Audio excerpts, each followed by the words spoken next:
All right, welcome to the Nueralink product demo. I'm really excited to show you what we've got. I think it's gonna blow your mind.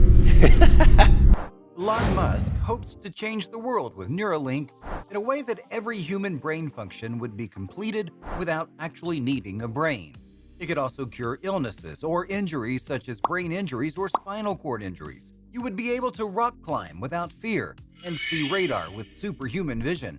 And these are just a few of the changes Elon Musk and his employees hope to achieve. Even though none of these advances are close to being complete, with some being unlikely to ever come about, Elon Musk is extremely hopeful, as he talked about the company's struggle towards an affordable and quite reliable brain implant that Musk believes will have billions of consumers in the future. In a lot of ways, it's kind of like a Fitbit in your skull with tiny wires, Musk said in a product update streamed over YouTube while joined by his staffers wearing black masks. Even though the online event was called a product demonstration, there is nothing that can be bought or used from Neuralink yet.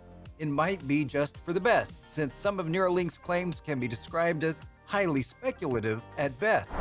However, Neuralink is working on engineering a super-dense electrode technology that is currently being tested on animals. Although it might feel like it, Neuralink is not the first company to believe that brain implants could help extend or restore human capabilities. It was back in the late 1990s when researchers had already started placing probes in the brains of paralyzed people to show that signals could help them move robot arms or computer cursors. Another discovery that came from it was that mice with visual implants can really perceive infrared rays.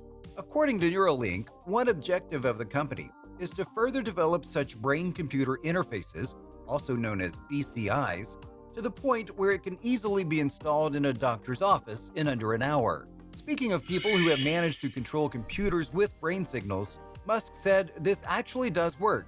It's just not something the average person can use effectively. However, when asked questions about when Neuralink's system can be used to test in human subjects, Musk hesitated to give a definite answer throughout the event, and he definitely avoided giving timelines or committing to schedules. But as of yet, after 4 years since its formation, Neuralink has failed to provide any evidence that it can in fact treat insomnia, depression, or a dozen other diseases that Musk had so eagerly mentioned in his slide.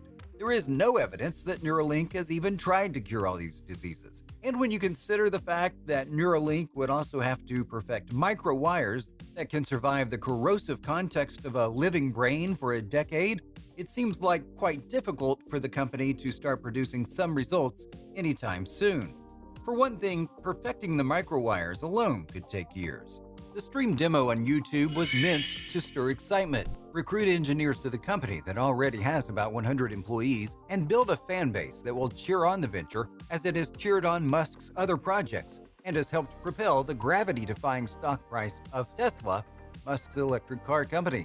Before the event, Musk had tweeted out promising his fans a mind-blowing demonstration of neurons firing inside a living brain, although he was clever enough to avoid mentioning what species brain. Thus, minutes into the live stream, we see the assistants draw a black curtain to reveal 3 small pigs in fenced-in enclosures. Apparently, the sweet, innocent pigs were the subjects of the company's implant experiments.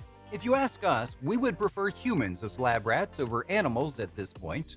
The brain of one pig contained the implant and ringtones that Musk said were recordings of the pig's neurons firing in real time, chimed out from hidden speakers for a brief moment. This was quite a letdown for people who were awaiting the Matrix in the Matrix, as Musk had hinted on Twitter.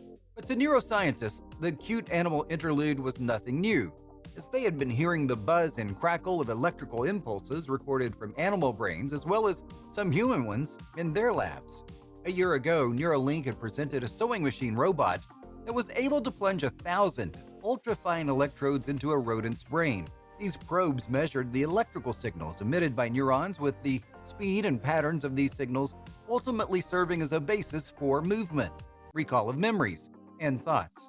So when the new live stream aired, Musk appeared with an updated prototype of the sewing robot that had on a smooth, white plastic helmet. Talking about the surgical headgear, Musk voiced his belief that many consumers will one day willingly place their heads in it, as an automated saw would carve out a circle of bone, while a robot threads electronics into their brains. This futuristic surgical headgear, created by the industrial design firm Woke Studio in Vancouver, seemed to be a subject of high hopes from the Neuralink CEO. The lead designer, Ashton Meehan, says he wanted to make something clean, modern, but still friendly feeling, for something that would more or less be voluntary brain surgery with, of course, inevitable risks. But the most intriguing development that could be to neuroscientists is a silver dollar-sized disc containing computer chips called the Link. It can compress the chips and then wirelessly transmit signals recorded from the electrodes. As thick as the human skull, the Link can plop neatly onto the surface of the brain using a drill hole that could then be sealed with superglue. You never thought there'd be superglue in your brain, huh? According to Musk, he, or anyone else for that matter, could have a Neuralink in front of you and you wouldn't even know it. But if you catch a whiff of superglue, well, you can crack the code then. The Link can be charged wirelessly via an induction coil. Musk actually suggested that before going to sleep at night, people would plug their implants in to power them up. He also believes these implants should be easy to install and remove so that people can continue to get newer ones as technology improves, much like the iPhone. You wouldn't want to be stuck with the boring old iOS version of a brain implant forever. Alright, jokes aside, as encountered by research subjects, being stuck with outdated hardware in people's bodies could pose a real problem, so the best thing would be to update it. The implant that is being tested on pigs has 1,000 channels and is likely to read from a similar number of neurons. Musk plans on increasing that by a factor of 100, then 1,000, then 10,000 to read more completely from the brain. Having such exponential goals for the technology does not necessarily address specific medical needs. Even though Musk claims that implants have the ability to solve paralysis, blindness, hearing, what's missing is not 10 times as many electrodes, but the scientific knowledge about what electrochemical imbalance creates, for example, depression, in the first place. So despite the long list of medical uses that Musk presented, it is clear that Neuralink is not ready to commit to any of them. During the event, the company did not even talk about plans to start a clinical trial, which came as quite a shock to many, as that would have been the next logical step in this kind of project. A neurosurgeon working with the company, Matthew McDougall, did say that the company was considering trying the implant on paralyzed people so that they can type on a computer or form words.